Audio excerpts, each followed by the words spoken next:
আচ্ছা, এখানে যদি কারকম বলে তাহলে কি হবে বল?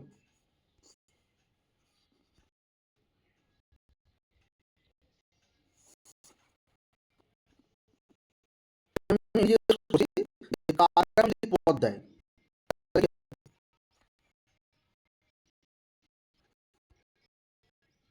শোনা যাচ্ছে তো না শোনা যাচ্ছে? হ্যাঁ, কারকম যদি বলে তাহলে আমরা কি প্রত্যয় বলবো? তখন কিন্তু আমরা লুট প্রত্যয় বলবো, ঠিক আছে? লয়জ বলা হস্য টয় হসন্ত, লুট প্রত্যয়।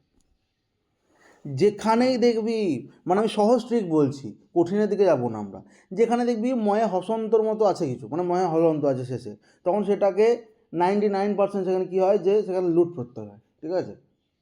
লুট প্রত্যয় পড়াবো আলাদা করে। একবার বল। যেখানে দেখবি যে লাস্টে ময়ে হলন্ত থাকবে, যেমন হচ্ছে কারকম, হ্যাঁ। হাসানম, ঠিক আছে, খাদানম, যদি এরকম থাকে, যদি বলে দেয় কি প্রত্যয় হয়েছে, তাহলে বলবি এখানে লুট প্রত্যয় হয়েছে, ঠিক আছে? আচ্ছা, এবার বলছে দেখ করোতিতি কারকম, মানে যেটা করছে, কি করোতি ইতি, তাহলে কি করছে, ক্রিয়া করছে। কারণ আমরা জানি যে কারক কাকে বলে, যে সেখানে ক্রিয়ার সম্বন্ধ থাকতে হবে, বা আরেকটা সংজ্ঞা বলা হয় ক্রিয়ান্বয়ী কারকম, মানে ক্রিয়ার যে অন্বয়, মানে ক্রিয়ার সাথে, দেখ বলছে ক্রিয়ান্বয়ী কারকম মানে হচ্ছে কর্তার সঙ্গে ক্রিয়ার যে অন্বয়, অন্বয় মানে সম্পর্ক। আজকে তুই এটা বলতে পারবি না যে যদি ক্রিয়া না থাকে সেটাকে কিন্তু তোরা কারক বলতে পারবি না, ঠিক আছে? আমি উদাহরণে যাচ্ছি। আমি যদি বলি যে সঞ্জয় বলছে, তাহলে সঞ্জয় বলছে মানে বলা ক্রিয়া। সঞ্জয় খাচ্ছে বা সঞ্জয় যাচ্ছে, এগুলো সব কিন্তু ক্রিয়া বোঝাচ্ছে, দেখ প্রত্যেকটা যাওয়া ক্রিয়া, খাওয়া ক্রিয়া। কিন্তু যদি আমি এটা বলি যে সঞ্জয়ের বাড়ি, তাহলে সঞ্জয়ের বাড়ি মানে হচ্ছে এখানে গমন ক্রিয়ার কোনো কিন্তু ব্যাপার আসছেই না। সঞ্জয়ের বাড়ি বলছি, তাহলে এখানে ক্রিয়া কই? তাহলে যেখানে ক্রিয়া নেই সেটাকে আমরা কারক বলবো না, ঠিক আছে? এটা মাথায় রাখবি, যেটা ক্রিয়া নেই সেটাকে আমরা কারক বলবো না। তো এখানে দেখ ওই সংজ্ঞাটা বললাম যেটা, সেটা এখানে রয়েছে। এবার দেখ এই যে কারকের যে ভাগ রয়েছে, তাহলে কারক হচ্ছে সংস্কৃতে কয় প্রকার? 6 প্রকার কারক, ঠিক আছে? কি কি কারক? না, এখানে কর্তৃকারক, কর্মকারক, করণকারক, সম্প্রদান কারক, অপাদান কারক আর অধিকরণ কারক। তাহলে 6 প্রকার কারক, এটা আমরা জানি, ছোট থেকেই জেনে আসছি। এবার দেখ এইটা কারকের কিভাবে এটা বোঝানো, একটা এক্সপ্লেন করেছে এই উদাহরণের মাধ্যমে। বলছে একটি বাক্যে উদাহরণ দেওয়া হচ্ছে, ভো রাম মগধানাং রাজা রাজ্যানাং হস্তেন দরিদ্রেভ্য কোষাৎ বস্ত্রাণি দদাতি। এখানে ক্রিয়া হলো দা ধাতু। আলোচ্য উদাহরণে ভো রাম মগধানাং ব্যতীত অবশিষ্ট প্রত্যেকটি পদ দদাতি ক্রিয়ার সঙ্গে প্রত্যক্ষভাবে অন্যত। তাহলে দেখি যে দদাতি বলছে, দদাতি মানে হচ্ছে কি, দদাতি কিন্তু ক্রিয়া আসছে, মানে দান করছে। তাহলে যেহেতু দান করছে তাহলে এটা একটা কারক। এবার বলছে দেখ কহ দদাতি, মানে কে দিচ্ছে। যখন কে দিচ্ছে এরকম প্রশ্ন করা হবে তখন সেখানে কর্তৃকারক হয়, আমরা জানি। তো কহ দদাতি, কে দান করে, না রাজা দদাতি। কিম দদাতি, যখন আমরা কি দিয়ে প্রশ্ন করব তখন সেটা কি কর্ম হয়, তাই কি হচ্ছে কিম দদাতি, কি দেয়, না বস্ত্রাণি, ঠিক আছে, বস্ত্র দান করছে। কে না দদাতি, কিসের দ্বারা দিচ্ছে, হচ্ছে হস্তেন, মানে হাতের দ্বারা। কসময় দদাতি, মানে কাকে দান করছে। দান অর্থে দেখ, যেখানে দান অর্থ বোঝাবে সেখানে কিন্তু কি হবে, সেখানে সম্প্রদান হবে। কসমাত দদাতি, কোথা থেকে দেয়, তাহলে কোষাত, মোসাত মানে কোষাগার থেকে, ঠিক আছে, রাজা নিজের কোষাগার থেকে দিচ্ছে। তাহলে স্থান বোঝালে অপাদান হচ্ছে, মানে কোথা থেকে, মানে স্থান তো নয়, মানে কোথা থেকে, এরকম যে স্থান কালও হতে পারে, কিন্তু কোথা থেকে যদি এরকম বোঝায় তখন সেখানেও কিন্তু পঞ্চমী হবে বা অপাদান হবে। যেমন হচ্ছে আমরা যদি বলি বৃক্ষ থেকে পাতা পড়ছে, খুব ন্যাচারাল উদাহরণ। তাহলে বলছে বৃক্ষ থেকে পাতা পড়ছে মানে কি, বৃক্ষটা এখানে আমাদের কি হচ্ছে, অপাদান। কুত্র দদাতি, কোথায় দেয়, এখানে স্থান বোঝাচ্ছে, বলছে রাজধান্যা মানে রাজধানীতে। রাজধানী, রাজধানী কি কোন শব্দের মতো সঞ্জয়? রাজধানী কিরকম শব্দ?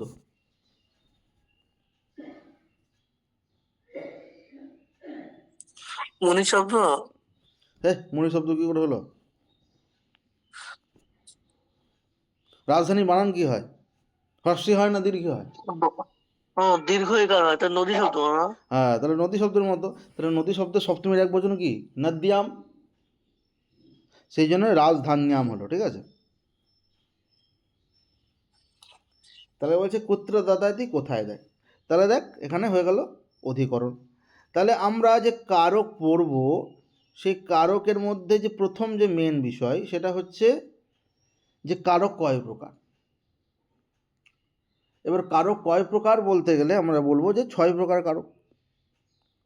কি? কর্তা, কর্ম, করণ, সম্প্রদান, অপাদান, অধিকরণ। এখানে বুঝলাম যে কোনটা কি দিয়ে সংজ্ঞা জিজ্ঞাসা করলে, মানে কে দিয়ে প্রশ্ন করলে কর্তৃকারক, কি দিয়ে প্রশ্ন করলে কর্মকারক, কিসের দ্বারা, দিয়া এরকম বোঝালে করণকারক, এবং যদি কোনো দান কোনো ক্রিয়াপূর্বক বোঝায় তাহলে কি হচ্ছে সেখানে সম্প্রদান, কোথা থেকে যদি কিছু বোঝায় তাহলে হচ্ছে অপাদান, আর কোথায় মানে যদি স্থান কাল পাত্র বোঝায় তাহলে সেখানে কিন্তু কি বলছে অধিকরণকারক হবে।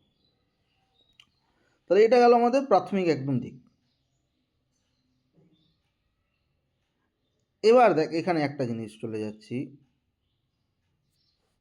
নিচে দেখ দেওয়া আছে যে দেখা যাচ্ছে এখানে দদাতি ক্রিয়া সার্থক করার জন্য 6টি ভিন্ন ভিন্ন বিষয়।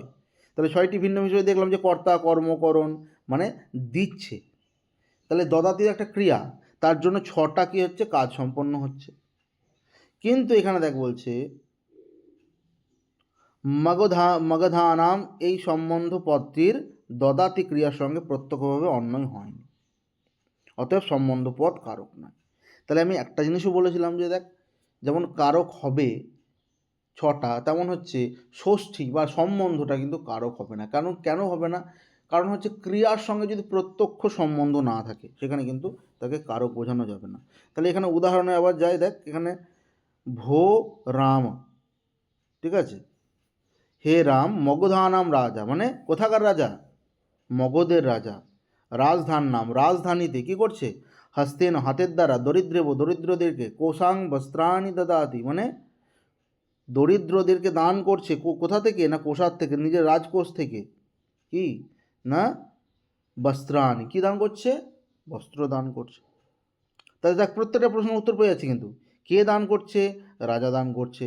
কি দান করছে? বস্ত্র দান করছে। কার দ্বারা করছে? হাতের দ্বারা করছে। কাকে দিচ্ছে? দরিদ্রদেরকে দিচ্ছে। কোথা থেকে দিচ্ছে? না নিজের রাজকোষার থেকে। আর পুত্র মানে কোথায় কোথায় দিচ্ছে, কোন স্থানে দিচ্ছে? না তার রাজধানীতে দিচ্ছে। তাহলে এতগুলো প্রশ্নের উত্তরে দেখ ক্রিয়া পাচ্ছি, মানে দদাতি ক্রিয়া পাচ্ছি, প্রত্যেকটা দদাতিরূপ ক্রিয়া পাচ্ছি। কিন্তু এই যে মগধানাম রাজা, তাহলে মগধের রাজা, তাহলে এইখানে দেখ কোনো ক্রিয়া আছে? যে মগধের রাজা কি, এর পরেরটা শুধু দেখছেন, মানে শুধু এইটুকু শুধু অংশ যেটা আগেরটুকু, যে মগধের রাজা শুধু যদি বলে দেওয়া হয় তাহলে সেখানে কিন্তু কোনো ক্রিয়াই থাকে না। সেই জন্য যেহেতু এখানে ক্রিয়া নেই সেহেতু এটা একটা সম্বন্ধ পদ, ঠিক আছে? যখন ষষ্ঠী হয় মানে র বিভক্তি আসবে দেখবি, ঠিক আছে? মানে আমার, আমার বই, আমার খাতা, আমার বাবা, আমার মা, এরকম যদি হবে, ঠিক আছে? যেমন হচ্ছে মগধের রাজা এখানে দিয়েছে, বা যদি বলি যে বহরমপুরের স্কোয়ার ফিল্ড, এরকমই কথা বলছি। তো এই যে বিষয়গুলো সেখানে তো কোথাও মানে ক্রিয়া কিন্তু নেই, সেজন্য কিন্তু এটাকে কি বলবো? সম্বন্ধ পদ বলবো, ঠিক আছে? তাহলে এইটুকু বোঝা গেল তো? দেখ এটা একদম সূক্ষ্ম, মানে একদম সহজ জিনিস, এমন কিছু নেই।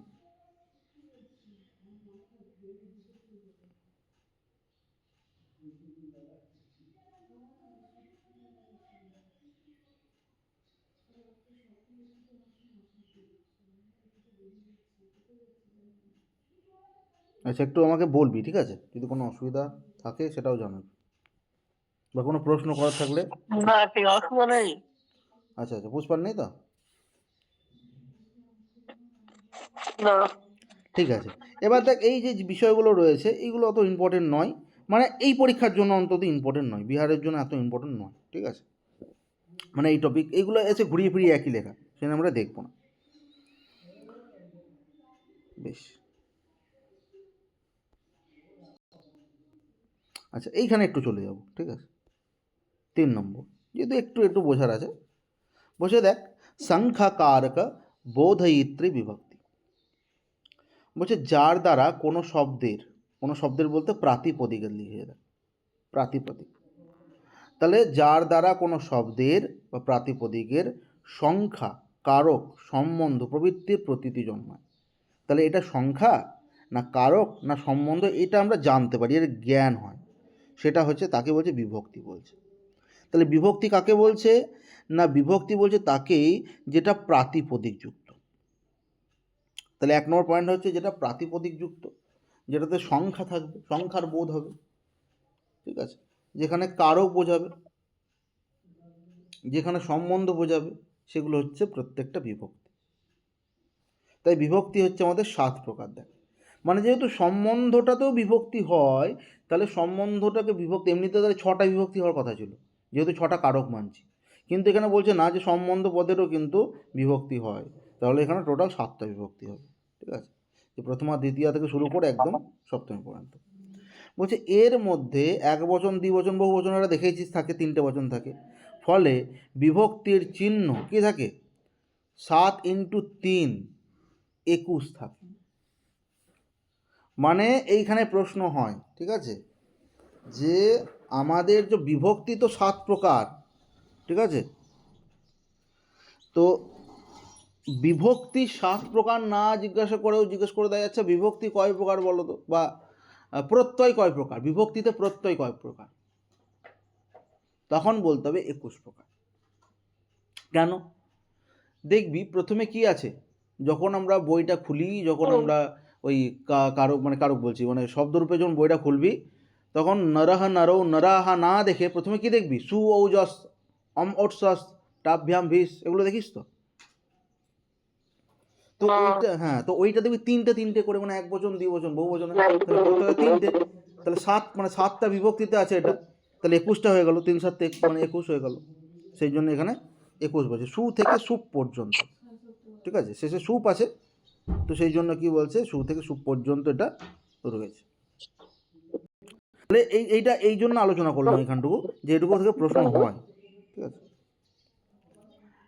বেশ, এবার হচ্ছে এটা আর দরকার নেই, এটা শুধু মনে রাখবি কি, যে আমরা বিভক্তি কাকে বলবো, যে যার দ্বারা কি হবে, প্রাতিপদিকের বোধ হবে, যার দ্বারা সংখ্যার বোধ। সংখ্যা মানে তো জানিসই, সংখ্যা মানে যে 1 2 3 4 এটা বলছিস। কারক মানে হচ্ছে যে ধর এই যে 6টা, মানে যে ক্রাইটেরিয়া সেটা মিলবে, কি, যে কে দিচ্ছে, কাকে দিচ্ছে, হ্যাঁ, কার দ্বারা দিচ্ছে, এগুলো কিন্তু সব তাহলে কারকের অন্তর্ভুক্ত হলো। আর কি গেল না, আর বলছে যে এবার ধরো এই সম্বন্ধ মতো জানিস, আমি বলেই দিলাম র বিভক্তি আসবে, কিন্তু প্রাতিপদিকটা হয়তো কম জানিস। প্রাতিপদিকটা এরপরে আমি পড়াবো, মানে নিচে আছে। তাও প্রাতিপদিক দেখ, একটা শব্দ বিশেষকে প্রাতিপদিক বলে, যেমন আমরা যদি বলি রাম, শ্যাম, ঠিক আছে? তাই যদি শুধু শব্দ বলি সেটাকে প্রাতিপদিক বলা হবে, ঠিক আছে? এবার তার উপরে দেখ আমরা যাচ্ছি, মানে নিচে আছে, সেটা আমরা ডিটেল করব। এরপরে দেখ রয়েছে একবচনম সম্বোধি। বলছে অভিমুখীকৃত্য জ্ঞাপনম সম্বোধনম। বলছে কাউকে যদি কি হয়, অভিমুখীকৃত্য, অভিমুখী মানে, অভিমুখী মানে জানা আছে?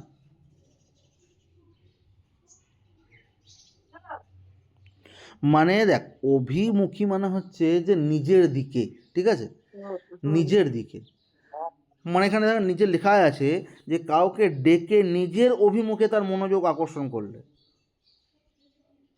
মানে সঞ্জয় রাস্তা দিয়ে যাচ্ছে, ও আমাকে দেখতে পায়নি, আমি ওকে দেখতে পেয়েছি, কিন্তু আমার দিকে ও মানে ঘুরবে, ওর মুখটা আমার দিকে করবে বলে আমি তাকে কী হচ্ছে, আহ্বান জানাচ্ছি, মানে আমি তাকে ডাকছি, সঞ্জয় কোথায় যাচ্ছিস?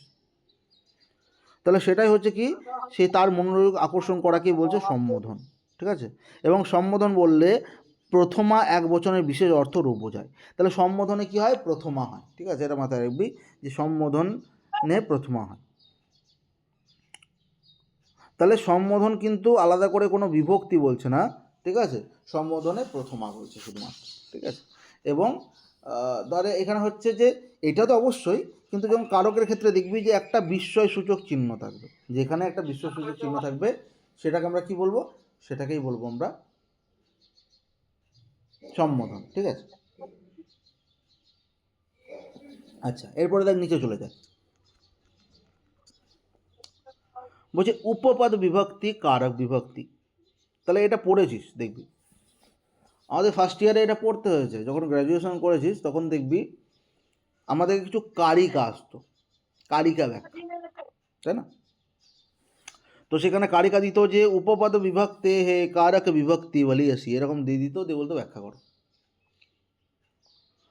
তো এখানে বলছে দেখ যে কোনো বিশেষ পদের যোগে বিশেষ বিভক্তির প্রয়োগকে উপপদ বলে। কোনো বিশেষ পদ যদি কি হয়ে যায়, মানে যোগ হয়ে যায়, তাহলে তাকে কি হয়? উপপদ বলে। ক্রিয়ার সঙ্গে অন্বয়বশত যে বিভক্তি হয় তা হচ্ছে কারক বিভক্তি। দেখ আমরা এটা কারক বিভক্তি আমরা জানি যে ক্রিয়ার সাথে যখন অন্বয় হবে, ক্রিয়ার সাথে যখন সম্পর্ক হবে, তখন সেটা কি হবে? কারক বিভক্তি। তাহলে ক্রিয়ার সাথে অন্বয় বলতে কি? আমি যদি বলি যে রাম পড়ছে, তাহলে রাম পড়ছে মানে কি?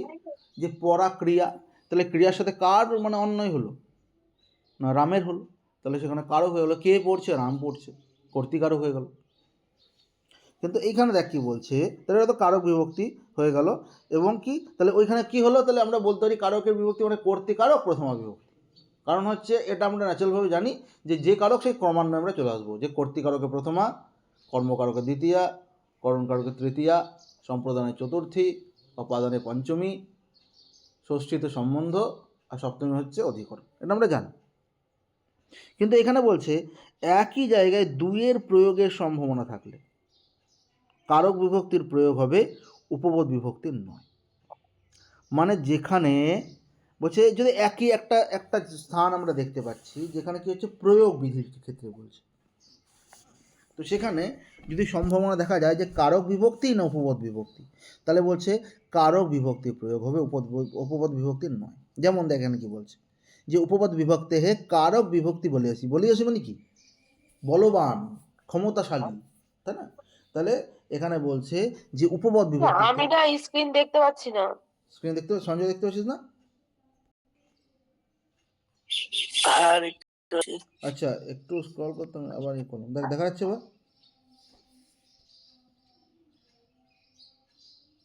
নাহলে আমি দাঁড়াবো আবার কাজ। যাচ্ছে হ্যাঁ, দেখতে পাচ্ছিস? যাচ্ছে যাচ্ছে যাচ্ছে যাচ্ছে যাচ্ছে যাচ্ছে। আচ্ছা আচ্ছা, ঠিক আছে। তাহলে দেখ এখানে বলছে একটা লাইন যে উপপদ বিভক্তে হে কারক বিভক্তি বলিয়াছি। বেশ, তাহলে বলছে যেমন নমস, নমস শব্দ যুগে কি হয়? চতুর্থী হয়, আমরা জানি। নমঃ শিবায় নমঃ, আমরা লিখি এটা। তো এখানে সূত্র কি? সূত্র পড়েছিস, নমঃ স্বস্তি স্বাধা, এরকম সূত্র পড়েছিস। তো এখানে বলছে যে নমঃ শব্দ যোগে চতুর্থী বিভক্তি হয়। বেশ, এটা জানা হলো, সূত্রও বলে দিল তোকে। বলছে এটা উপপদ বিভক্তি। উপপদ বিভক্তি কেন? কারণ দেখ এটা একটা বিশেষ শব্দযোগ, তাই না? যখন বিশেষ শব্দযোগে তোর পরিবর্তন সাধিত হয় সেটা হচ্ছে উপপদ বিভক্তি। এটা সবসময় মাথায় রাখবে। যেমন ধর আমরা যদি বলি এখানে নম দেখলাম, আবার ধর দিল অগ্নেয় স্বাহা, তাহলে অগ্নেয় স্বাহা মানে স্বাহা পদের দ্বারাই বলছে যে এখানে কিন্তু তুমি চতুর্থী বিভক্তি করতে বাধ্য, সম্প্রদান করতে বাধ্য। তাহলে এটাই হচ্ছে উপপদ, মানে কোনো বিশেষ কারণের জন্য কি হচ্ছে, তুই ওটা করতে বাধ্য হচ্ছিস। যেমন আরেকটা উদাহরণ দিই, যেমন হচ্ছে তুই ধর কোনো অফিস সেক্টরে কাজ করছিস, ঠিক আছে? এবার দেখবি সে অফিস সেক্টরে কাজ করার দিন, মানে যেদিন ন্যাচারালভাবে তুই স্কুলে পড়াচ্ছিস বা কলেজে পড়াচ্ছিস বা কোনো একটা অন্য সেক্টরেও হতে পারে যা যাচ্ছিস, সেদিন তুই ন্যাচারালভাবে যাচ্ছিস। কিন্তু যেদিন কোনো মন্ত্রী আসে, যেদিন কোনো সেখানে কোনো আর কি মানে অফিসার আসে আর কি, আধিকারিক আসে, তাহলে সেই দিন কিন্তু দেখবি আমাদের যে রূপ মানে আমরা যদি আগে থেকে জানি তাহলে সেটা কিন্তু তার ডেকোরেশন করা হয়। তাহলে কলেজটা ডেকোরেশন যেরকম সেটা থেকে কিছুটা বদলে দেওয়া হচ্ছে, কৃত্রিমভাবে কিছু মানে প্যান্ডেলের ব্যবস্থা করা হচ্ছে বা সাজানো হচ্ছে আর কি। তাহলে এখানেও কিন্তু বলছে যে যে তার প্রয়োগ বিধি, তাহলে সেটা কি হয়, নম শব্দযোগে সেটা কিন্তু চতুর্থী হয়ে যাচ্ছে।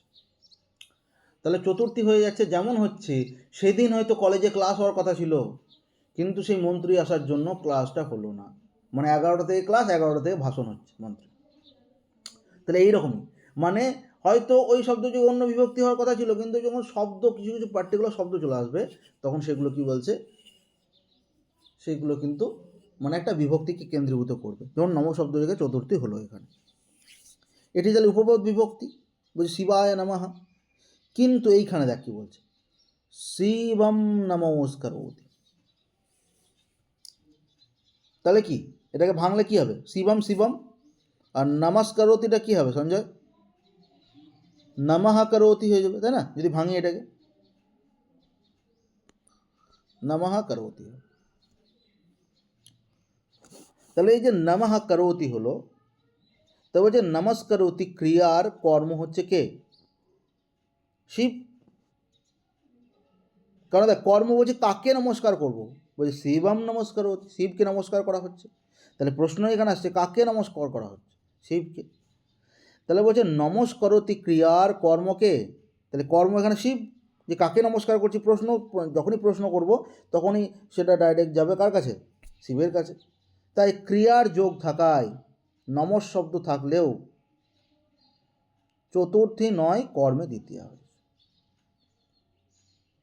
তাহলে এখানে কি হয়েছে, নম শব্দ যোগে কি হয়, নম শব্দ যোগে চতুর্থী হয়, কিন্তু এখানে দেখ নমস্কারোতি যখনই দিয়ে দিল তখন সেখানে কি ক্রিয়া অ্যাড হয়ে গেল, তো ক্রি ধাতু অ্যাড হয়ে গেল। তাহলে যখন ক্রিয়া অ্যাড হয়ে যাবে তখন সেটাতে কিন্তু কি হবে, সেখানে কিন্তু চতুর্থী হবে না, দ্বিতীয়া হয়ে যাবে। ঠিক আছে,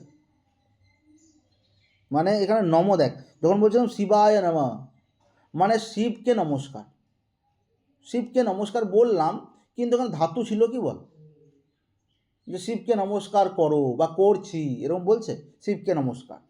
তাহলে ওখানে ক্রিয়ার উল্লেখ পাচ্ছি না, কিন্তু কিন্তু এখানে ডাইরেক্ট ক্রিয়ার উল্লেখ পাচ্ছি। তাহলে বলছে যেখানে ডাইরেক্ট ক্রিয়ার উল্লেখ পাবো, যেখানে কারক হবে, সেখানে কি বলছে, সেখানে উপপদটা ব্যবহার হবে না। তখন কিন্তু আমরা কাকে মান্যতা দেবো বেশি, তখন আমরা কিন্তু কারকটাকে মান্যতা দেবো, উপপদকে নয়। ঠিক আছে, তাহলে এটাই হচ্ছে বিষয়। আচ্ছা দেখ এই জায়গাটা বুঝতে পারলি কিনা, দেখ উপপদ বিভক্তি কারক বিভক্তি বুঝতে পারলি কিনা দেখ।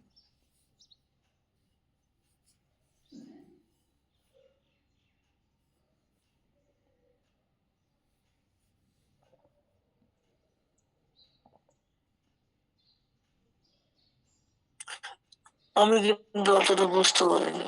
বুঝতে পারিনি, ঠিক আছে। পুষ্পা বুঝতে পারলি না পারিনি?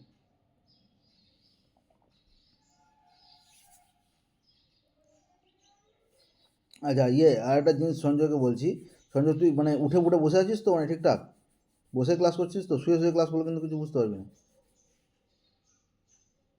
হুম। বেশ, ঠিক আছে, দেখ আরেকবার আমি বলে দিচ্ছি, কারক বিভক্তি আর পুষ্পা আসিস কি নেই, পুষ্পা নেই তো।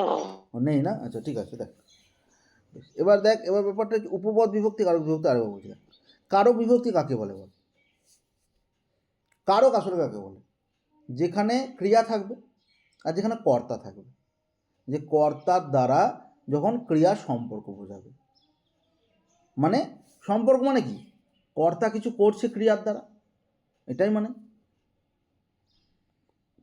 তাহলে এটা হচ্ছে কারক।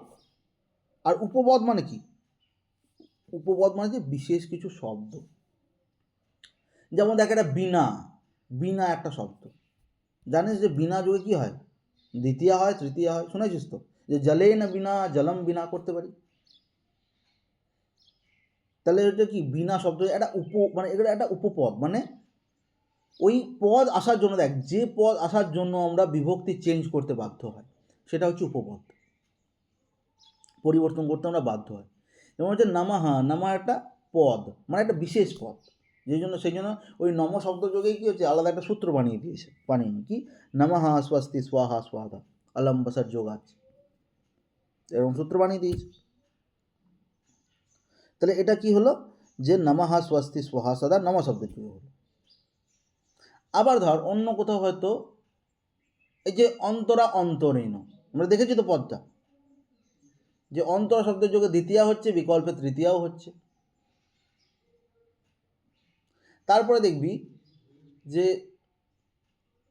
কিছু কিছু শব্দ দেখবি যে যার ফলে ওইটা আসার ফলে তার পরিবর্তন ঘটছে, মানে যেমন হচ্ছে দীপ ধাতু আমরা দেখেছি, সে আক্ষান দিব্যতি আক্ষনাই দিব্যতি, পড়েছিস তো, যে তৃতীয়াও হচ্ছে বা দ্বিতীয়াও হচ্ছে।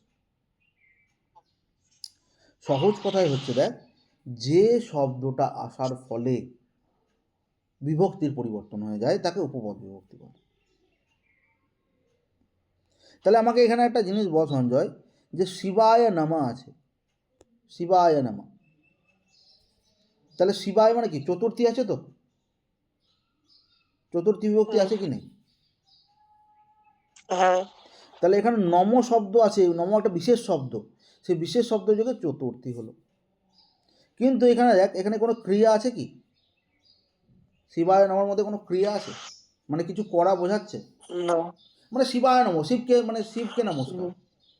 এবার শিবকে নমস্কার মানে কি, মানে করতে বলছে না, করতে বলছে না যে শিবকে নমস্কার কি করো না, শিবকে নমস্কার করো, এরকম তো কিছু বলবে, কিছুই বলছে না, বলছে শিবকে নমস্কার। তাহলে এখানে ক্রিয়া পাচ্ছি না। কিন্তু যখন ক্রিয়া পেয়ে যাব তখন আমরা শিবকে নমস্কার করতে পারবো না, মানে শিবায়ও করতে পারবো না, চতুর্থীটা করতে পারবো না। ক্রিয়া হলে কিন্তু তখন দ্বিতীয়া হয়ে যায়, যে শিব কে, তাহলে কে বললে কিসে প্রশ্ন হয়? পুষ্প পালিয়ে যাচ্ছিস কেন মাঝে মধ্যে? আচ্ছা দেখ, শিব কে নমস্কার, শিব কে নমস্কার, কে দিয়ে প্রশ্ন হলো কি কারো হয়, মানে শিব কে, তাহলে নমস্কার কি করছি, দেখ শিবকে কি করছি, তাহলে কি দিয়ে প্রশ্ন করলে কি হবে? কর্মকারক, কর্মকারক হলো, ঠিক আছে। তাহলে কর্মকারক হলে কি হচ্ছে, শিবায়টা কি হয়ে যাবে, শিবায়টা শিবম হয়ে যাবে। তো সেটাই দেখ লেখা আছে, যে শিবম নমস্কার, জেসে নরম করি, যে নরহ নরৌ নরা নরম, মানে শিবম।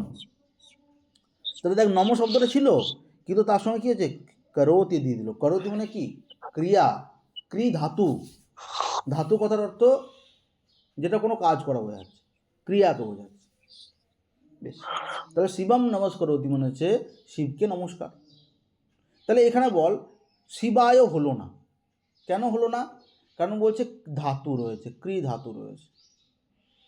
তাহলে যেখানে ক্রি ধাতু থাকবে সেখানে কাকে, মানে ক্রি ধাতু ছেড়ে দে, মানে যে কোনো ধাতু থাকবে, কর্তার সাথে যদি কোনো ধাতু থাকে তাহলে সেখানে কিন্তু উপপদকে গ্রহণ করব না, ঠিক আছে। উপপদ কোনটা, যেটা বিশেষ পদ নম, সেই নম শব্দ যোগে কী হওয়া উচিত ছিল, চতুর্থী হওয়া উচিত ছিল। কিন্তু যেহেতু এখানে কি দিল, যেহেতু এখানে বলল যে দেখো এখানে ধাতু চলে এসছে নম শব্দের পর, তাই এখানে কি হচ্ছে, তাই এখানে দ্বিতীয়া হয়ে গেল, তাই এখানে কি হলো, চতুর্থী হলো। বুঝতে পারলি না? আর কোথায় বুঝতে পারলি না সেটা বল, না বুঝতে পারলে বলবি, কিন্তু হ্যাঁ যে বুঝতে পারিনি। বুঝতে পেরেছি। পুষ্পা তো ছিলিস না, বুঝতে পেরেছিস পুষ্পা? কর্তিকারক পর্যন্ত তো বুঝতেই পারলাম। কর্তিকারক পর্যন্ত বুঝতে পারলি, আচ্ছা। দেখ তো কতটা পর্যন্ত বুঝতে পারলি, এই যে এটা এটা এটা পড়ে গেছিস তো, সেই সম্বোধন যেটা ছিলিস তো তখন। ওই তো হ্যাঁ, নম স্বস্তি স্বাহা সধা, ওইটা পর্যন্ত আমি ছিলাম না। এইটাতে শুধু ছিলিস না, তাই তো, এই যে উপপদ বিভক্তি কারক বিভক্তি ছিলিস না। হ্যাঁ, উপপদ আর কারক বিভক্তিতে ছিলাম না। ঠিক আছে, কোনো অসুবিধা নেই, আরেকবার বলছি, দেখ ভালো করে শোন। উপপদ মানে হচ্ছে দেখ কোনো একটা বিশেষ পদ, যে বিশেষ পদের যোগে আমরা দেখে বুঝতে পারি যে এই কারক হয়েছে, তাই মানে তোকে যদি পরীক্ষায় প্রশ্ন দেয়, আচ্ছা শিবায় নমঃ, এখানে কি কারণ, এখানে কি বিভক্তি হয়েছে, তাহলে কি বলবি, কি বিভক্তি হয়েছে পুষ্পা?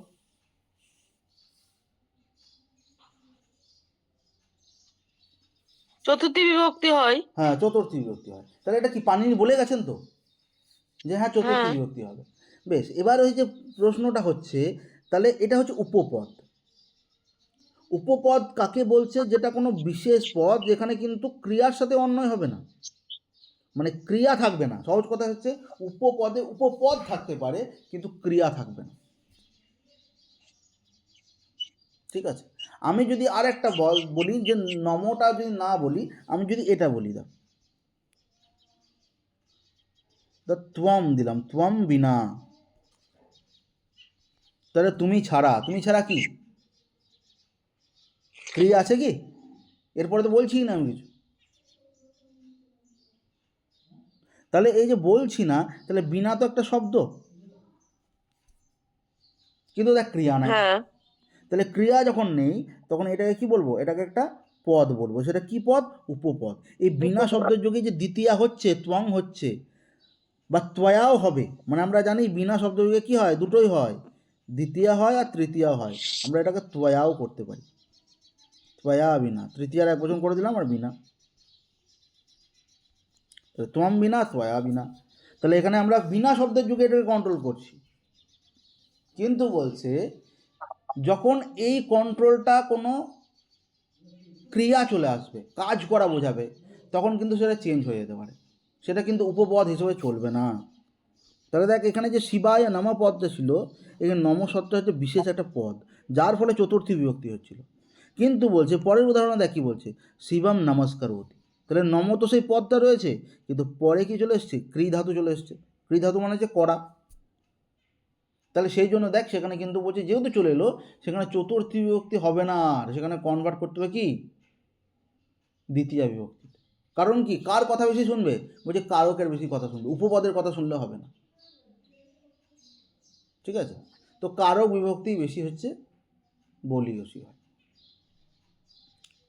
যেমন হচ্ছে আরও একটা উদাহরণ দিই, দেখ আমি বলছি তুই পুষ্পা আর সঞ্জয় ধর একটা স্কুলে চাকরি করছিস, সেখানে সেই স্কুলে ডিএম চলে এসছে। ডিএম এমনি পর্যবেক্ষণ করতে এসছে। তাহলে ডিএম এর ক্ষমতাটা কীরকম থাকবে? ডিএম এর কথা অনুযায়ী সেই দিনটা চলতে হবে তো, তাই তো? হ্যাঁ কিন্তু যদি ডিএম এর সাথে ধর কোনো হচ্ছে যে কী হয়েছে, মন্ত্রী চলে এলো, মানে ডিএম এসছে ঠিক আছে, কিন্তু তারপরে পরে মন্ত্রী চলে এলো, তাহলে কার কথার গুরুত্ব বেশি থাকবে? শিক্ষিত অশিক্ষিতর বেশি আমরা এখানে দেখবোই না, তাই না? তাহলে কার গুরুত্ব থাকবে? মন্ত্রী। মন্ত্রী থাকবে, কারণ হচ্ছে তার পাওয়ার বেশি। তাই এখানে হচ্ছে কারকের পাওয়ার বেশি, মানে কারক বিভক্তি। আমরা যখন কারক যখন চলে আসবো, মানছি যে উপপদ যখন থাকবে তখন সেই অনুযায়ী বিভক্তি করব, কিন্তু যখন কারক থাকবে তখন কারক অনুযায়ী বেশি মান্যতা দেব। আর কারক মানে যে ক্রিয়ার সাথে সম্পর্ক থাকবে। তাহলে এইখানে দেখ, আগের যে পদটা সেখানে কিন্তু কি ছিল না, এখানে কিন্তু কোনো ক্রিয়া ছিল না, সেখানে নম শব্দ চতুর্থী করেছি, কিন্তু এখানে কি হয়েছে? ক্রি ধাতু রয়েছে, সেটাতে কি হলো? এখানে দ্বিতীয়া করতে বাধ্য হলো। মানে এখানে প্রশ্ন, মানে শিবকে কি, মানে প্রশ্ন করবি তো শিবকে কি, তাহলে শিবকে নমস্কার করতে বলছে। তাহলে সেই জন্য কি, দেখ শিবকে কি করতে বলা হচ্ছে, কি হলে প্রশ্ন করলে তার মধ্যে কী হয়? কর্ম আসে, এটা কী হলো? দ্বিতীয়া করতে বাধ্য হলাম, ঠিক আছে? তাই বলছে এখানে কর্মে দ্বিতীয়া হয়েছে, চতুর্থী নয়। দেখ এবার বুঝলি কি?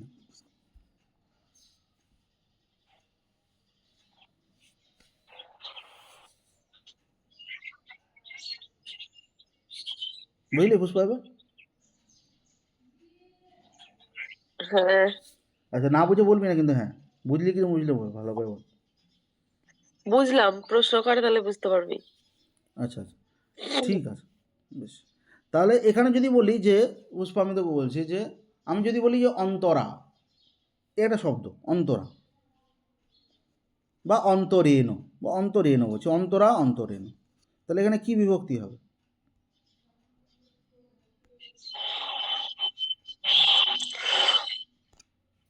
উপপদ।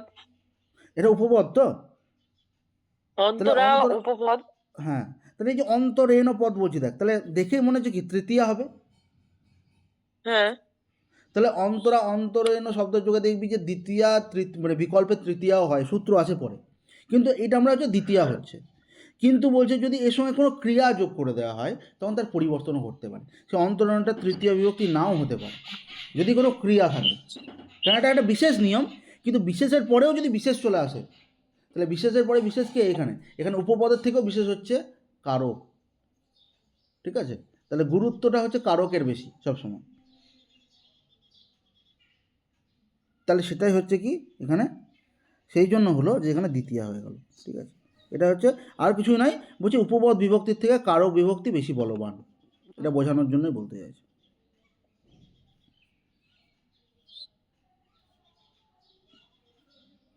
মানে আরও একটা সহজ কথাই বলি, যে পুষ্পাধর কারোর বাড়িতে তোকে ইনভাইট করা হয়েছে, ঠিক আছে, তোর হচ্ছে তুই যখন গেলি তাদের বাড়িতে তোর পা পর্যন্ত ধুয়ে দেওয়া হচ্ছে, দেখেছিস যে তুই একটা মানে চিন্তা কর যে সেই যখন চিত্রটা ভাব যে একটা থালা দেওয়া হয়েছে, থালার উপর পা বলছে যে কেউ একজন পা ধুয়ে দিচ্ছে, মানে সিচুয়েশানটা ভালো লাগবে তো একটা। কিন্তু ধর সেই একই টাইমে অরিজিৎ সিং চলে এলো সেই পার্টিতে, তাহলে তোর গুরুত্ব কেউ দেবে? মানে সেইটুকু টাইমের জন্য গুরুত্বটা কেউ দেবে বল? হুড়মুড়ি ওর কাছে চলে যাবে, তাই না? তাহলে সেই টাইমের জন্য কিন্তু অরিজিৎ সিং বেশি বলবান হয়ে যাবে, তার খ্যাতির জন্য বলবান হয়ে যাবে। সেই রকমই উপপদ আর কারক বিভক্তি, দেখ উপপদ তো আছে ঠিক আছে, কিন্তু যখন কারক চলে আসবে তখন কারকের গুরুত্ব বেশি হয়ে যাবে, তখন কিন্তু উপপদ অনুযায়ী চলবে না। ঠিক আছে, এবার দেখ বলছে যে বিভক্তির 3 প্রকার প্রয়োগ রয়েছে। 3 প্রকার প্রয়োগ কি? যে কারক বিভক্তি বলতে পারি, বিশেষ শব্দযোগে বলতে পারি, এবং বিশেষ অর্থে বলতে পারি। তাহলে বিভক্তি কয় প্রকার? হ্যাঁ বল, কিছু বলছিস? বল। আচ্ছা দেখ, এখানে বলছে দেখ যে বিভক্তি, বলছে বিভক্তি কয় প্রকার? বিভক্তি হচ্ছে বলছে দেখ 7 প্রকার বিভক্তি, কিন্তু এই 7 প্রকার বিভক্তির 3টে প্রকার আছে। মানে আমরা বলতে পারি যে কারক বিভক্তি, ঠিক আছে, যে কারক একটা বিভক্তি। আবার যদি বলি বিশেষ শব্দযোগ এবং বিশেষ অর্থে, তো দুটো দেখ আজকে পড়ে নিলাম অলরেডি। যে কারক বিভক্তি মানে জানিস যে আমরা বললাম যে শিবম নমস্কারোতি, তাহলে এখানে আমরা কি বলতে পারি? শিবম নমস্কারোতি কর্মকারকের দ্বিতীয় বিভক্তি। বিশেষ শব্দযোগ কি? বিশেষ শব্দযোগ দেখ নম শব্দযোগ আছে, নমস, এখানে পড়লাম যে দেবায় নমঃ। আর বিশেষ অর্থ দেখ, আমরা একটা জিনিস দেখি তো যে শব্দের যোগে নয়, কিন্তু কিছু বিশেষ অর্থে সেখানে বিভক্তির বা কারকের যে চেঞ্জ হয়ে যায়, তাই তো? যেমন ধর বিশেষ অর্থে বলছে দুঃখেন রোদিতি, মানে হেতু অর্থে, কারণ মানে কেন কাঁদছে, দুঃখের জন্য কাঁদছে, তাহলে কারণ বোঝালে সেখানে কি হয়? তৃতীয়া বিভক্তি হয় বা করণ কারক হয়। বা এইখানে একটা জিনিস দেখ আমি বলে দিই, এখানে আরও সহজ বুঝতে পারবে। এখানে কি রয়েছে? মাসম অধীতে। মাসম অধীতে মানে কি পুষ্পা? মাসম অধীতে মানে কি?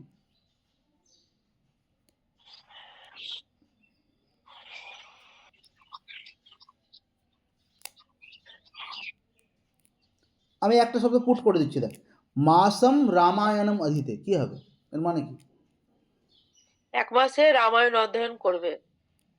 1 মাসে মানে 1 মাসে রামায়ণ অধ্যয়ন করবে এরকম জিনিসটা নয়, মানে 1 মাস ধরে রামায়ণ অধ্যয়ন করছে। করছে, মানে হ্যাঁ। আমি যদি বলি তোকে আমি 1 মাস ধরে কারক পড়াচ্ছি, তাহলে এই কথার অর্থ কি? মানে কারক পড়ানো আমার শেষ হয়নি এখন, 1 মাস ধরে কারক পড়িয়েই যাচ্ছি। তাহলে যখন এই যে পড়িয়েই যাচ্ছি, যদি মানে বিশেষ অর্থে, মানে যদি বলি যে অধ্যয়ন শেষ হয়নি, তাহলে সেই অর্থ যোগে কী হচ্ছে? দ্বিতীয়া হচ্ছে। কিন্তু দেখ আমি যদি বলি যে মাসেন ব্যাকরণম বা মাসেন রামায়ণম অধীতে, এর কথার অর্থ কী? মানে হচ্ছে 1 মাস ধরে আমি বা ধর মাসেন কারকম অধীতে, আমি যদি এরকম বলি, তাহলে 1 মাস ধরে কারকটা কী করেছি? আমি অধ্যয়ন করা শেষ করে দিয়েছি, মানে 1 মাসে শেষ করে দিয়েছি। তাহলে তৃতীয়া বোঝালে কী হবে? কার্য সমাপ্তি বোঝাবে, যে কাজটা করছিলাম সেটা শেষ বোঝাবে, ঠিক আছে। আর দ্বিতীয়া বোঝালে সেটা কন্টিনিউ চলছে সেটা বোঝাবে। তাহলে কী হলো? এটা অর্থযোগই তো হলো, যে তোর কী অর্থ? একটা হচ্ছে দেখ যে তোর পড়া এখনও শেষ হয়নি, বা পড়ানো শেষ হয়নি আমার, তাহলে সেটা একটা অর্থ হলো। আবার আমার পড়ানো শেষ হয়ে গিয়েছে, তাহলে সেটাও আরেকটা অর্থ হলো। তাহলে এই অর্থ যুগে কী হচ্ছে, কারক বিভক্তি চেঞ্জ হচ্ছে কি হচ্ছে না? একটাতে দ্বিতীয়া করলাম, একটা তৃতীয়া করলাম, তাই না? তো সেই জন্য বলছি বিভক্তি যে তিন প্রকার হলো, একটা কারক যোগে, একটা বিশেষ শব্দ যোগে যেমন নম শব্দ যোগে বা স্বস্তি শব্দ যোগে, আর একটা কি হচ্ছে বিশেষ অর্থ যোগে। ঠিক আছে, যেমন হচ্ছে দেখ বিশেষ অর্থ যোগে আরেকটা বলছি, যেমন হচ্ছে তোরা একটা সূত্র পড়েছিস, আবার পড়াবো আমি, সেটা হচ্ছে ভিত্রার্থানাং ভয় হেতু, পড়েছিস না? যে ভয়ের কারণ যদি বোঝায়, তাহলে সেই অর্থে যদি যেখানে ভয়ের কারণ বোঝায়, যার কাছ থেকে ভয় পাবি, তাহলে সেই পদে পঞ্চমী হবে বা অধিক মানে অপাদান হবে, পড়েছিস তো? দিয়ে উদাহরণ পড়েছিস ব্যাঘ্রাত বিভেতে। ব্যাঘ্রাত বিভেতের কথার অর্থ কি? যে বাঘ থেকে ভয় পাচ্ছিস তুই, তাই না? তাহলে সেখানে অর্থ হলো তো, একটা অর্থের প্রতীতি হলো, সেখানে কিন্তু অর্থযোগে হচ্ছে। আচ্ছা, এটুকু অসুবিধা নেই তো? না। সঞ্জয়ের অসুবিধা নাই তো এটুকু? না না বেশ, আজকে দেখ দুটো জিনিস পড়বো, মানে আজকে আর দুটো টপিক ছোট ছোট আছে, সেটা পড়ে আজকে শেষ করব। সেটা হচ্ছে দেখ, একটা রয়েছে স্বতন্ত্র কর্তা আর একটা হচ্ছে তৎপ্রয়োগ হেতু। এটা একদম আমরা সহজভাবে যাব, সহজভাবে বুঝবো আগে, তারপরে আমরা দেখব। দেখ, যখন তুই নিজের দ্বারা কোনো কাজ করবি, সেটা হচ্ছে কি, সেটা হচ্ছে স্বতন্ত্র কর্তা, মানে তোকে কেউ কিন্তু বাধা দান করছে না। তুই ধর যখন মনে হলো জল পান করছিস, যখন মনে হলো কোনো কিছু খেয়ে নিচ্ছিস, যখন কোনো মনে হচ্ছে তোর নিজে রান্না করা উচিত, তো তুই নিজে রান্না করছিস, যখন তোর মনে হচ্ছে একটু ঘুরে আসি, তুই ঘুরে আসছিস, তাই না? যখন তুই মনে হচ্ছে বিহারের বা নেটের যাই হোক ফর্ম ফিল আপ করবি, তুই নিজে ফর্ম ফিল আপ করে দিচ্ছিস, তাহলে কি এটা তোকে কেউ প্রেশার দিচ্ছে না, তাই না?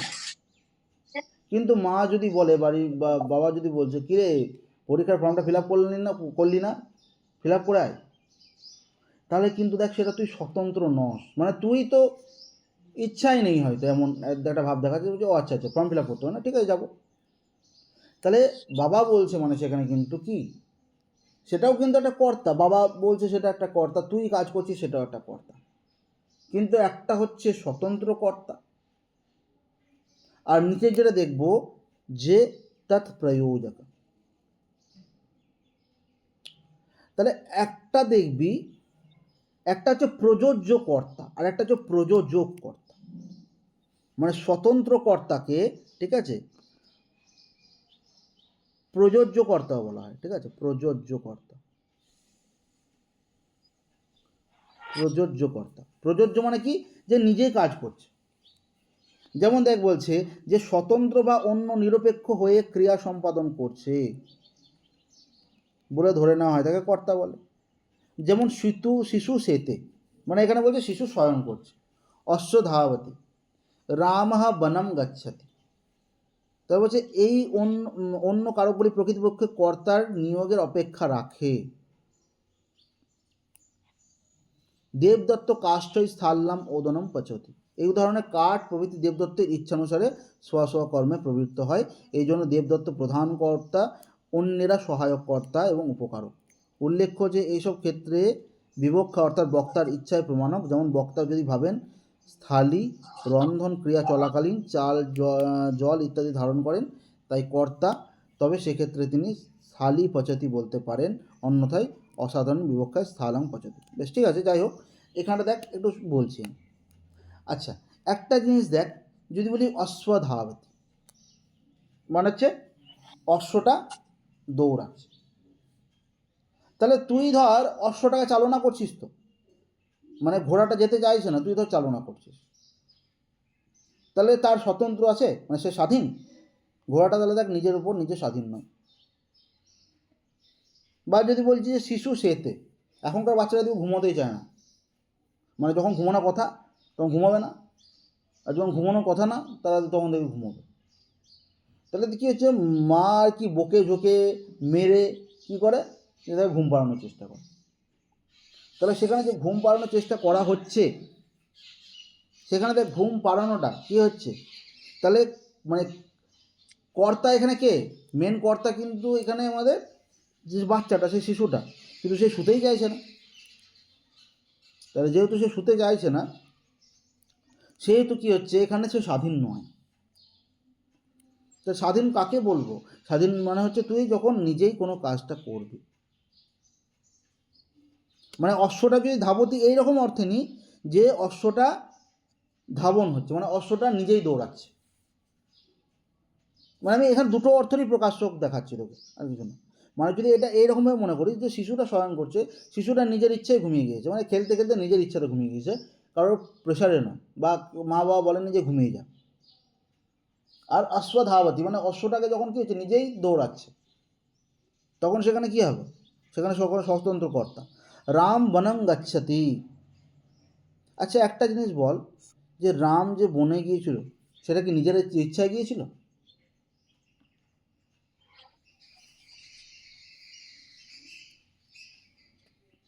পুষ্পা, নিজের ইচ্ছায় গিয়েছিল রাম বনে? না না, তার কার নিজের ইচ্ছায় ইচ্ছায় গিয়েছিল? গেছিল না। কার ইচ্ছায় গিয়েছিল? নিজের ইচ্ছায় ঠিক বলা যাবে না, ওকে বনবাস করে দিয়েছিল তো। তাহলে ওকে বনবাস করে দেওয়া হয়েছিল, তাই তো? হ্যাঁ কারণ জানি যে কুমন্ত্রণা দিয়েছিল মন্থরা, হ্যাঁ কাকে? কৈকেয়ীকে, তাই না? তো হ্যাঁ এই এই জন্য কি বলছে যে সেই জন্য রামকে বনবাস যেতে হয়েছিল। তাহলে দেখ এখানে নিজের ইচ্ছার অধীন নয় রাম, রাম তার পিতৃ আজ্ঞা পালন করেছিল, এটাই যা। তাহলে নিজের এখানে দেখ, এখানে হচ্ছে কি, এখানে স্বতন্ত্র কর্তা হচ্ছে না হিসেব মতো। কিন্তু যদি আমি এই অর্থে নিই যে রাম এমনিই বনে যাচ্ছে, তাহলে আবার কি সেখানে স্বতন্ত্র কর্তা হয়ে যাবে? তাহলে এই হচ্ছে বিষয়। আমি যদি বলি একটা ছেলে, মানে দেখবি যে ছোটোবেলায় কী হয়, যে বাচ্চাগুলো স্কুলে যেতে চায় না, তাকে মেরে ধরে পাঠানো হচ্ছে, মানে কি সেখানে সে স্বাধীন নয়, সেখানে স্বতন্ত্র নয়, মায়ের উপর অধীন। কিন্তু ধর নিজের ইচ্ছা, যে আজকে মানে ওরই স্কুলে যেতে ইচ্ছা করে বেশি, সে নিজে যাচ্ছে, সেখানে কিন্তু স্বতন্ত্র। বেশ, তাহলে এইখানে যেটা হলো সেটা স্বতন্ত্র হলো। আর তাহলে এইটাকে স্বতন্ত্র কর্তাকে কি বলা হয়? অপরদিকে প্রযোজ্য কর্তা, মাথায় রাখবি, ঠিক আছে? যে স্বতন্ত্র কর্তাকে প্রযোজ্য কর্তা বলা হয়। আর নিচে দেখ কি বলছে, তৎপ্রয়োগ হেতুশ্চ, মানে এটা যে প্রযোজক কর্তা। প্রযোজক কর্তা মানে কি? যখন কেউ কাউকে দিয়ে কাজটা করাবে, মানে স্বাধীন নয়, যেখানে হচ্ছে পরাধীন। দেখ স্বাধীন পরাধীন ব্যাপার দুটোই বললাম। তাহলে যখন পরাধীন অর্থ গ্রহণ করব, তখন সেখানে কি হবে? প্রযোজক কর্তা হবে, ঠিক আছে? যেমন আমি যদি বলি যে আমি কাউকে বলছি 1 গ্লাস জল নিয়ে আয় তো, তাহলে আমি নিজে নিয়ে এসে জলটা খাচ্ছি, মানে পান করছি না, আমি তাকে বলছি যে জলটা এনে দে তো, ঠিক আছে? তাহলে এর একটা ব্যাপার। এখানে দেখ কি উদাহরণ দিচ্ছে, তাহলে দেখবো আমরা, বলছি দেবদত্ত যজ্ঞ দত্তেন অন্নং পাচেত। এই কথার অর্থ কি? দেবদত্ত বলে একজন ব্যক্তি রয়েছে, যে যোগ্য দত্তেন, যোগ্য দত্তের দ্বারা, যোগ্য মানে দুটো, এখানে দুটো দেখ কর্তা রয়েছে হিসাব মতো। একটা হচ্ছে দেবদত্ত একটা কর্তা, একটা হচ্ছে যোগ্য দত্ত, মানে দুজন ব্যক্তি রয়েছে। কিন্তু দেবদত্ত কি করছে? যোগ্য দত্তকে বলছে, মানে যোগ্য দত্তের দ্বারা, যোগ্য দত্তেন নরেন, যোগ্য দত্তেন অন্নং পাচেত, মানে কি অন্ন রান্না করিয়ে নিচ্ছে, মানে রান্না করিয়ে নিচ্ছে, সহজ কথা, যে দেবদত্ত যোগ্য দত্তের দ্বারা রান্না করিয়ে নিচ্ছে। তাহলে এখানে প্রযোজক কর্তা, প্রযোজ্য কর্তা কে হবে? দেখ বুঝতেই পারছিস, যে প্রযোজক, যে প্রেরিত করছে, যে পাঠাচ্ছে তাকে, তাই না? তাহলে যোগ্য দত্ত যিনি রয়েছেন তিনি হচ্ছে প্রযোজ্য কর্তা, যিনি কাজটা নিজে করছেন, নিজে করছেন। কিন্তু এখানে দেখ কাকে করানো হচ্ছে, মানে কে কাকে করাচ্ছে? দেবদত্ত করাচ্ছে তাকে, সেই জন্য এখানে দেবদত্ত কিন্তু প্রযোজক কর্তা, ঠিক আছে?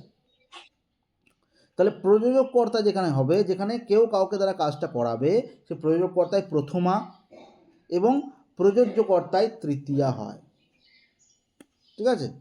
একটা জিনিস মাথায় রাখবি, যে প্রযোজক কর্তায় কি হয়, মানে যে প্রেরণ করছে, যে তোকে কাজটা করাচ্ছে, সেখানে প্রথমা বিভক্তি হবে। আর যেখানে প্রযোজ্য মানে যে কাজটা করছে, সে তৃতীয়া বিভক্তি হবে। কারণ তার দ্বারা হচ্ছে, তার দ্বারা করা হচ্ছে, এরকম বোঝালেই তো তৃতীয়া হয়ে যাবে, তাই না? তো সেই জন্য দেখ এখানে এটা বোঝানো হলো। তাহলে একটা আমরা দেখলাম স্বতন্ত্র কর্তা। তো স্বতন্ত্র কর্তার মধ্যে কি, স্বতন্ত্র কর্তাকে আমরা দেখলাম যে সেখানে কিন্তু তার ভাগ আছে, প্রযোজ্য কর্তা বলা হচ্ছে। প্রযোজ্য কর্তা হলে সেটা তৃতীয়া বিভক্তি হয়ে যাচ্ছে। আর প্রযোজক যেটা কর্তা, সেটা হচ্ছে অন্য কাউকে সে কাজটা করাচ্ছে, কিন্তু যে কাজটা করাচ্ছে সেখানে হচ্ছে প্রথমা বিভক্তি হবে। তাহলে দেখেন এটুকুর মধ্যে অসুবিধা নেই তো?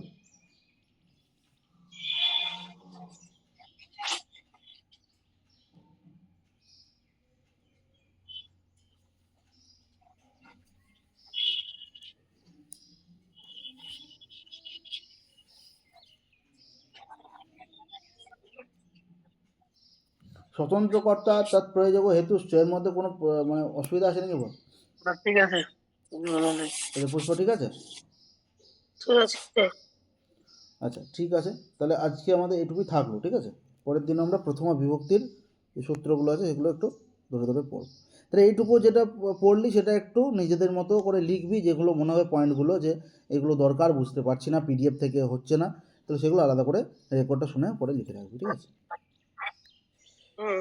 ঠিক আছে, বেশ, তাহলে কালকে আবার ক্লাস করাবো এই টাইমেই। আর সঞ্জয় কামাই করিস না, হ্যাঁ?